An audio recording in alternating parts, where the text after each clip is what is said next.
Короткометражный фильм алданского режиссера Александра Ясеня вошел в конкурсную программу «Кинопозитив-фест» в городе Пермь.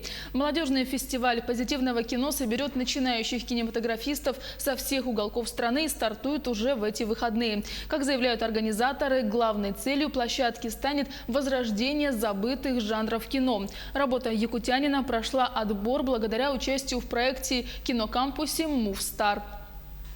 Мой фильм, который я снял в Алдане, я его, конечно, выслал на все фестивали, даже на Кинотавре. Но мне повезло, я стал участником кинокампуса в «Хрустальном источнике» и показал свой фильм замечательному человеку Сергею Макритскому.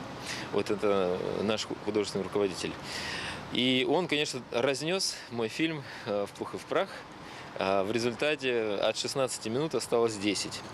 То есть короткометражное кино стало еще короче, и действительно короткометражным. Кинокампус «Хрустальный источник Movie Start» был полезен нашим молодым кинематографистам, в первую очередь потому, что он состоялся на крупном кинофестивале «Хрустальный источник», на который съехалось большое количество известных продюсеров, режиссеров, звезд.